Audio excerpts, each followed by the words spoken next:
océans recouvrent 70% de la surface de la planète. Ils sont les principaux acteurs sur la régulation du climat, des températures, de la production d'oxygène et de la biodiversité. On oublie souvent que les océans sont les responsables principaux de plus de 50% des oxygènes qu'on respire. Ce n'est pas l'Amazonie, ce n'est pas les forêts sur la terre ferme, c'est effectivement les océans à travers les phytoplanctons qui produisent de l'oxygène dans les mers et qui sont partie basique de la chaîne alimentaire pour tous les poissons et la vie animale jusqu'à nous. Pourtant, chaque année, chaque minute, on reverse 8 tonnes de poubelles dans les océans. Environ la dimension d'un camion poubelle est reversée dans les océans chaque minute. Ça a un effet dévastant sur l'écosystème, sur la biodiversité et sur l'environnement en général. La plastique, c'est les principaux responsables de ça, parce que la composition de la plastique ne permet pas la dissolution de ce matériel-là et non plus la métabolisation. On découvre constamment qu'il y a de plus en plus d'organismes, mais sur la terre ferme. Par contre, sous les océans, ça reste un gros problème. On n'arrive pas à éliminer la plastique tel que c'est. Le problème de la plastique, de ce matériel, c'est que ça ne disparaît pas de l'environnement.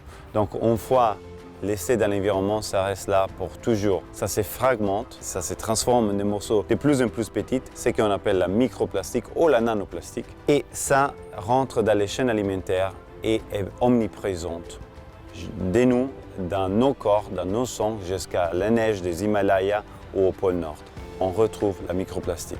Et ça peut engendrer plusieurs problèmes dans les organismes, dans le retardement hormonal, à les problèmes de croissance ou de développement, des problèmes cancérogènes, des problèmes de grossesse et plein d'autres problèmes.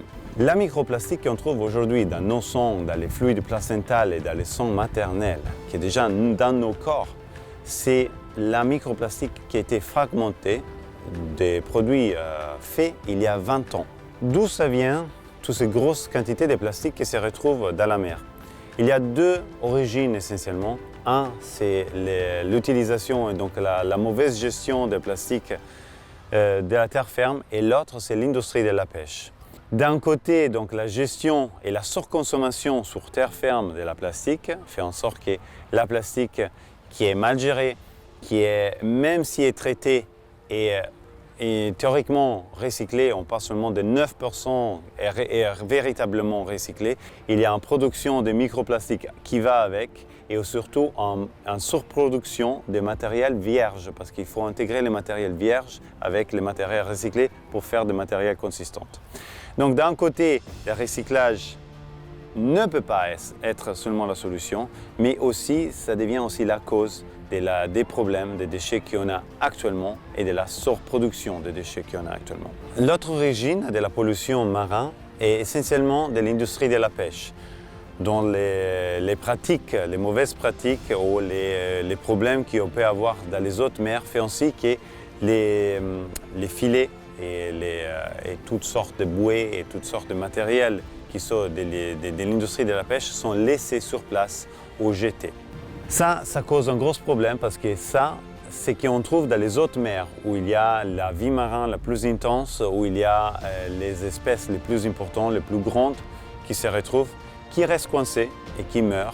Attaquer ces déchets, c'est très important parce que d'un côté, on doit protéger cette biodiversité qui est vraiment la clé. Dans les dernières 10 années, on a perdu 90% des espèces les plus grandes de la vie marine. Et donc, il faut protéger ce qu'on a parce que la régénération des océans passe par la biodiversité. L'accélération de la présence de la microplastique dans les corps est telle qu'aujourd'hui, on a mis en place la météoplastique. Ça veut dire qu'on a les valeurs de la quantité de microplastique qui tombe du ciel avec la pluie. Donc, on a bien compris le rôle primordial des océans dans les vivants en général et l'urgence absolue de les protéger et de les préserver. Et c'est pour ça que Gaia First est né. On a deux activités essentielles et séparées. Un, c'est la sensibilisation. Donc, on informe et on fait des actions afin que les personnes, les citoyennes, puissent comprendre que leurs actions ont un impact dans la consommation, dans la gestion des déchets, dans la gestion de la plastique. Et de l'autre côté, on pilote la plus grosse opération de nettoyage des océans de manière durable et constante, autonome. Ça, c'est Gaia First. Donc, pour sensibiliser, Gaia First fait beaucoup de présentations dans les entreprises, dans les écoles, on prend parole dans les conférences internationales ou locales. Et aussi, on fait des actions sur terrain, comme les clean-up. Les clean-up sont un point assez important parce que ce sont des actions, des vraies actions sur le terrain qui réunissent des fois centaines de personnes au but de sensibiliser et de prendre conscience des enjeux qui sont véritablement autour de nous et donc de responsabiliser aussi les personnes dans leur quotidien.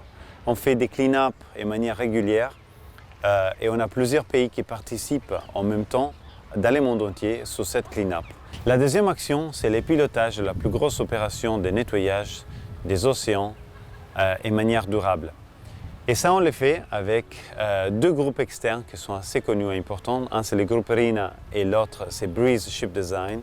Avec eux, on conçoit des navires qui puissent aller dans les océans pour récolter ces grasses masses de plastique flottantes et les convertir directement sous le bateau en hydrogène vert sans émission, afin d'utiliser cet hydrogène-là pour auto-alimenter tous les processus. Ça veut dire ne pas devoir retourner sur porte pour décharger et être limité sur les quantités de déchets récoltés.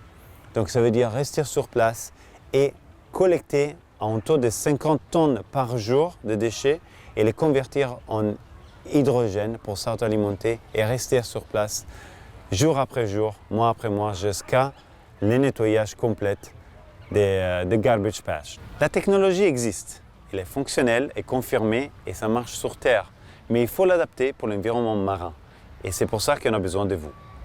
On a besoin de 750 000 € pour finaliser la phase de recherche et développement avec notre partenaire technique RINA et des Breeze Ship Design afin de pouvoir avoir un système qu'on peut appliquer sur n'importe quel navire et on puisse commencer à faire des opérations dans les océans. Gaia First a besoin de vous, de chacun de vous, parce que chacun peut contribuer.